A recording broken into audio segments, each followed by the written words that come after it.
Merci beaucoup, Monsieur le Président de l'Assemblée nationale. Je vous remercie de m'avoir donné la parole. Je m'en vais donc vous lire la déclaration liminaire qui sera automatiquement suivie de la lecture des grandes lignes du document que nous avons fait sur instruction du président Macky Sall. Document qui peut être assimilé à un contre-rapport du prétendu rapport de la Cour des comptes. Depuis son accession au pouvoir, le PASTEF semble animé par une seule obsession, noircir le bilan érogeux du régime précédent et discréditer le président Macky Sall, son parti et sa gouvernance. Les accusations de maquillage des chiffres soulevées ces derniers temps s'inscrivent parfaitement dans ce sillage de diabolisation systématique. Pour rappel, le 26 septembre 2024, le Premier ministre s'est permis, sans la moindre preuve, d'accuser publiquement le précédent régime de manipulation des comptes publics. Quelques semaines plus tard, en pleine campagne pour les élections législatives, il est allé plus loin en accusant un ancien responsable de disposer d'un compte bancaire crédité de 1000 milliards de francs CFA, soit 1,5 milliard d'euros. D'ailleurs, depuis lors, on n'entend plus parler de ce fameux compte et le peuple réclame au Premier ministre de nous expliquer où en est-on avec ce fameux compte. C'est donc dans ce climat de suspicion savamment entretenu que le 12 février 2025, le prétendu rapport de la Cour des comptes a commencé à circuler sur les réseaux sociaux. Étrangement, le site officiel de la Cour des comptes a été inaccessible pendant 48 heures, empêchant les citoyens d'en vérifier l'authenticité.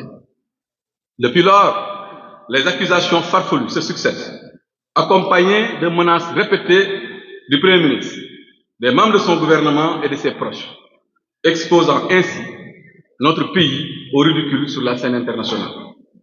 Lors de notre conférence de presse tenue ici, le 13 février dernier, nous avions démontré que ce rapport, ou ce prétendu rapport, dans sa forme comme dans son fond, était biaisé, partiel, politiquement orienté et probablement rédigé sur commande directe du pouvoir en place. Face à cette tentative de manipulation de l'opinion, l'Alliance pour la République, parti responsable et attaché à la vérité, a pris l'initiative en rapport avec ses alliés, dont nous saluons la présence, et sur instruction du président Macky Sall, de mettre en place un groupe de travail pour produire une réponse solide, argumentée, chiffrée et documentée. Ce document a été produit en réponse au document intitulé Audit du rapport de la situation des finances publiques, gestion 2019 à 2024, et publié le 12 février 2025 par la Cour des comptes de la République du Sénégal. Ce document, qui, comme je l'ai dit tout à l'heure, peut être assimilé à un contre-rapport du prétendu rapport de la Cour des comptes, est rédigé aussi bien en version anglaise, mais aussi en version française, et sera aussi sans doute traduit dans toutes les langues nationales. Ce document comprend 4 parties: le rappel des faits, l'analyse aussi bien de la forme, de la procédure et du fond du prétendu rapport, avant donc de faire une conclusion et d'y annexer les documents que nous avons à notre disposition. Ce contre-rapport sera transmis ainsi aux partenaires bilatéraux et multilatéraux, mais aussi sera mis à la disposition du public et publié sur un site dédié. Au-delà des éléments déjà exposés lors du point de presse du 13 février 2025, je m'en vais alors vous présenter les grandes lignes. Les nouveaux faits contenus dans le rapport et qui confirment la supercherie orchestrée avec la complicité active, non pas de la Cour des comptes, mais de la Chambre des affaires budgétaires et financières. Mais avant toute chose, nous tenons à faire quelques précisions sur la production du rapport. Il est important de signaler que la Cour des comptes établit son rapport sur la base de celui présenté par le gouvernement. En réalité, comme d'ailleurs l'a rappelé le premier président de la Cour des comptes, et contrairement à ce que les autres ont voulu faire croire au peuple sénégalais et à l'opinion internationale, la Cour des comptes n'audite pas en l'espèce les comptes publics. mais établit un rapport sur celui présenté par le gouvernement. Dans le cas présent, il convient de signaler que la Chambre des affaires budgétaires et financières n'a point établi le rapport, mais a validé un rapport de l'inspection générale des finances, organe interne au ministère des Finances et du Budget. Ça, c'est une précision. Et nous le disons de manière claire, nette et précise. Ce rapport n'émane pas de la Cour des comptes, mais émane plutôt du ministère des Finances à travers l'IGF. Parce qu'ils ont essayé de faire croire ça au peuple sénégalais, ce qui était archi faux. Mais au-delà, il est important aussi de rappeler que la procédure qui a été adoptée a été viciée dès le départ. En réalité, le prétendu rapport a été élaboré et adopté par la seule chambre des affaires budgétaires et financières et non dans le cadre de l'Assemblée de toutes les chambres réunies, conformément à l'article 19 de la loi organique sur la Cour des comptes qui dispose que la Cour des comptes siège en Assemblée des chambres réunies pour adopter le texte du rapport public général annuel, du rapport sur le projet de loi de règlement et de la déclaration générale de conformité, entre autres. Autrement dit, la Cour des comptes ne s'est pas réunie, toute chambre réunie. Excusez de la répétition. Donc, à ce propos, attendu que le rapport sur la situation des finances publiques peut être considéré comme une synthèse des rapports annuels, son adoption, dans les principes, devrait au moins faire l'objet d'une séance en assemblée des chambres réunies. Madame, les chambres du DEF, qui Olof, dafa liggéeyu l'ensemble des chambres réunies, moo tax ñun on conteste ce rapport. De même, il est important de préciser que des informations crédibles confirment une procédure d'audit viciée et tendancieuse, non seulement au niveau de l'IGF, mais aussi au niveau de la Cour des comptes, avec comme seul objectif de jeter le discrédit sur la gestion 2019-2024, cette belle gestion du président Macky Sall, marquée par les belles réalisations que nous tous nous avons vues. Nous avons en notre possession des informations crédibles qui créditent la thèse selon laquelle, au sein même de la Cour des comptes, un malaise s'est installé sur les conditions d'élaboration du présent du rapport, qui sans doute violent les dispositions légales et vont dans le sens d'une grossière manipulation. Ainsi, des manquements graves qui ont accompagné la production de ce rapport remettent fondamentalement en cause son authenticité et sa crédibilité et montrent l'étendue de la supercherie. Nous le savons aujourd'hui.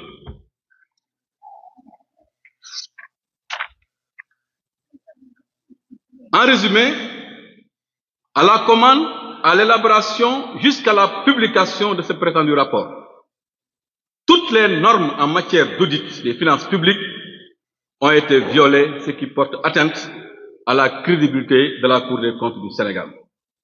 Dans ce cadre, une commission d'enquête parlementaire serait à même d'éclairer davantage la lanterne des Sénégalais et des partenaires, et nous nous tenons disponibles pour accompagner une telle initiative. Nous voulons dire à Pastef, chante soi-disant du Jubal Jubanti.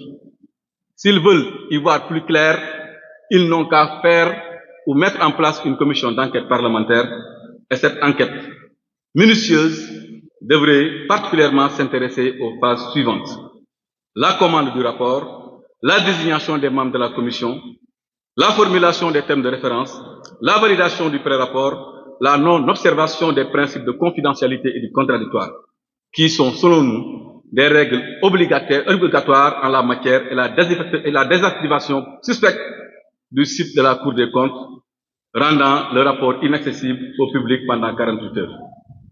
Au-delà, nous devons nous poser une question simple sur le non-respect du principe du contradictoire. Nous voulons demander à nos compatriotes sénégalais de se poser une question. Comment un rapport aussi important concernant la gestion des affaires budgétaires et financières de notre pays sur les 5 dernières années, comment ce rapport a pu être établi et publié sans que les personnes et administrations concernées n'aient reçu la moindre notification leur permettant d'apporter leurs observations, voire leurs contestations? C'est une question fondamentale, une question de principe qu'on se pose. C'est une question de légalité, c'est une question de droit qu'on doit se poser. Comment c'est possible de faire un rapport sans pourtant donner l'opportunité à ce qui était là de pouvoir se justifier, au moins pour apporter des éléments de réponse par rapport aux éléments d'information contenus dans le rapport. Nous nous posons des questions très simples. Depuis quand un rapport d'audit est établi exclusivement à charge comme un procès en inquisition? En vérité, tout au long du processus, le rapport produit par les services de l'IGF et la certification n'ont, dans aucune de leurs étapes, respecté le principe du contradictoire en violation flagrante de la réglementation en vigueur, notamment l'article 64 de la loi organique du 27 décembre 2012 sur la Cour des comptes. Interpellé à ce sujet, parce que vous allez me dire qu'effectivement, le président de la Cour des comptes s'est exprimé à ce sujet, le président de la Cour des comptes a informé que le respect du contradictoire par le ministère des Finances ne relevait pas de ses attributions et incombait aux responsables du ministère. Donc là, on se veut très clair, nous n'avons pas de grief particulier par rapport à la Cour des comptes, parce que la Cour des comptes a fait son travail, son interlocuteur, c'est le ministère des Finances, mais charge au ministère des Finances de pouvoir donner la parole aux anciens du régime pour qu'ils puissent expliquer et donner leur avis par rapport à ça. Le ministère des Finances, exécutant probablement la commande de PASTEF et de son régime, a refusé délibérément de donner la parole aux anciens dignitaires du régime, ce qui est contraire à l'esprit de la loi et ce que nous condamnons et qui nous fait dire que ce rapport de la Cour des comptes n'a aucune crédibilité à nos yeux. Il convient d'attirer d'ailleurs instamment l'attention du Fonds monétaire international et de tous les partenaires sur cette question fondamentale et exiger que le gouvernement du Sénégal y apporte une réponse claire et précise. Par ailleurs, il faut noter que deux versions, nous disons très clairement, deux versions du prétendu rapport circulent depuis lors dans le pays. Nous tous, nous l'avons vu. Les gens n'en parlent pas, mais c'est ça la réalité. Sur Internet, nous avons vu deux rapports qui circulent. L'un qui est signé et l'autre qui n'est pas signé. Et nous pensons qu'un rapport signé est plus crédible qu'un rapport qui n'est pas signé. Mais il est important que vous soyez entretenus sur le contenu du rapport qui a été signé. Donc pour dire que dans la version dite provisoire, ne figure guère les données relatives à la dette bancaire. Alors cette histoire de dette bancaire-là, qu'on nous parle de 2000 milliards, ne figure pas dans le rapport qui a été signé. Car la Cour des comptes, dans ce rapport signé, elle-même a avoué n'avoir pas les moyens matériels de tracer les opérations de remboursement. C'est pourquoi nous disions qu'ils ont mélangé les opérations de trésorerie avec les opérations de dette. Dans la version définitive, ce qu'ils ont mis sur Internet et qui n'a pas de signature, les montants, curieusement, apparaissent avec comme désignation dette bancaire hors cadrage ou dette cachée. Mais compte tenu des montants en question et des interrogations et commentaires soulevés, la Cour des comptes a l'obligation et le devoir de communiquer pour expliquer comment elle a remplacé le terme opération de trésorerie par dette bancaire hors cadrage. Ça, c'est une question de droit et nous prenons la balle au rebond parce que c'est le premier président de la Cour des comptes qui dit lui-même qu'ils sont prêts à communiquer avec les populations. Donc, nous leur donnons des pistes de communication. Ils n'ont qu'à nous expliquer ce qui se passe entre ces deux rapports. Maintenant, à propos de la saisine du Fonds monétaire international par l'APR, parce que vous tous, vous avez vu ces derniers temps, on avait informé que l'APR avait saisi le Fonds monétaire international. Il faut qu'on vous explique le principe. Pourquoi nous avions saisi le Fonds monétaire international? En tant que responsable, notre saisine du Fonds monétaire international, il faut que vous le sachiez, n'avait nullement pour but de salir le gouvernement en place, mais visait plutôt à apporter des réponses rigoureuses, chiffrées et argumentées face à des accusations infondées. Notre objectif en tant que républicain et patriote est de faire en sorte que le Sénégal ne soit pas pénalisé ni placé sous ajustement structurel sur la base de simples déclarations irresponsables des tenants du pouvoir. Les réponses claires, précises, détaillées, chiffrées, documentées, fournies par notre parti en rapport avec ses alliés, ainsi que le sérieux de notre démarche vis-à-vis du FMI, ont permis de démontrer que les accusations portées relevaient d'une simple manœuvre politicienne. le sérieux de notre démarche, reconnu par le Fonds monétaire international qui nous a répondu par courrier en date du 28 mars 2025, accusant réception de notre correspondance et acceptant le principe d'une rencontre à une date à fixer ultérieurement. Maintenant, face à l'échec de sa tentative de discréditer notre régime, le Premier ministre s'attaque désormais au Fonds monétaire international, qu'il rend responsable de tous les torts. Pourtant, la coopération entre le Sénégal et le Fonds a toujours été exemplaire. Les pressions, par ailleurs, exercées actuellement contre le Fonds monétaire international, ainsi, afin qu'il renonce à nous rencontrer, renseignent à suffisance sur l'état d'esprit de nos gouvernements. Mais qui a peur d'une rencontre entre nous et le FMI? Qui a peur de cette rencontre? Et pourquoi ils ont peur de cette rencontre? Ils n'ont qu'à nous laisser voir le FMI. Et le FMI sera édifié sur la supercherie, sera édifié sur les mensonges, sur les intoxications portées par ce nouveau gouvernement.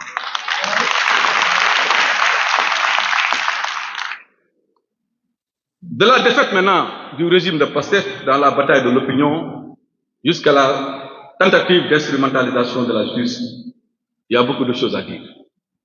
Le parti PASTEF a tenté de mobiliser l'opinion publique autour du prétendu rapport allant jusqu'à lancer un appel à une marche nationale pour exiger la mise en accusation du président Macky Sall. Dans cette logique de manipulation, le pouvoir en place a cherché à instrumentaliser la rue en appelant les Sénégalais à descendre massivement pour exprimer leur indignation et demander la comparution du président Macky Sall devant la haute cour de justice pour haute trahison. Vous vous rappelez, vous tous, de l'appel à la marche nationale d'indignation? Où en est-on avec la marche, avec cette marche?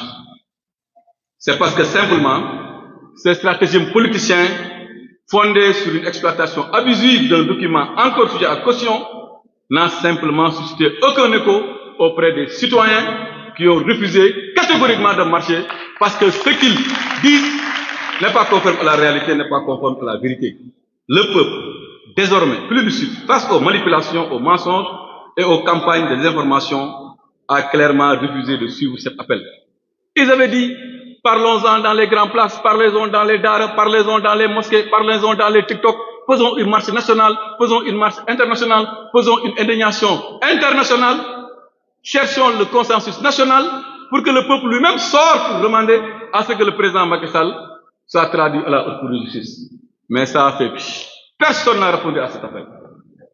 Face donc à l'absence d'adhésion populaire, aux conclusions du rapport controversé, le pouvoir maintenant semble désormais s'orienter vers une instrumentalisation de la justice. Comme nous l'avons dit, comme que le peuple la justice est instrumentalisée avec l'Assemblée nationale. En témoigne alors un projet aussi fantaisiste que son porteur visant à engager une procédure de mise en accusation du président Macky Sall sur laquelle le parti reviendra ultérieurement. Par ailleurs, et c'est pour terminer, nous avons pris note de la saisine de la division des investigations criminelles par le pôle financier. À ce titre, nous interpellons la Cour des comptes afin qu'elle éclaire l'opinion publique sur la portée réelle et le contenu du référé transmis au ministère de la Justice, afin d'éviter toute tentative de manipulation ou de récupération politique des faits prétendument incriminés. D'autant plus que le pôle financier, déjà saisi, n'a pas pour compétence d'entendre les anciens ministres. La Cour des comptes a-t-il cité des noms dans son référé? C'est une question fondamentale qu'on pose à la Cour des comptes et nous demandons au président de la Cour des comptes, qui a montré sa disponibilité à mieux communiquer avec les Sénégalais. Nous voulons qu'il sorte, qu'il parle avec les Sénégalais, qu'il nous dise, est-ce que dans son référé, transmis au ministère de la Justice, figure des noms? Nous savons qu'il n'y a pas de nom. Et le pouvoir actuel veut donner des noms, ce que nous allons refuser. Cette tentative d'instrumentalisation du rapport de la Cour des comptes, de notre point de vue, ne vise pas seulement à s'acharner contre le régime précédent.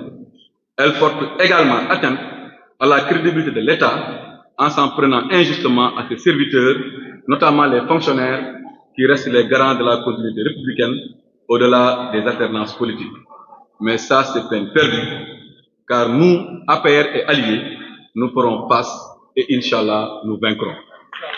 Voilà donc la déclaration en français et je vais essayer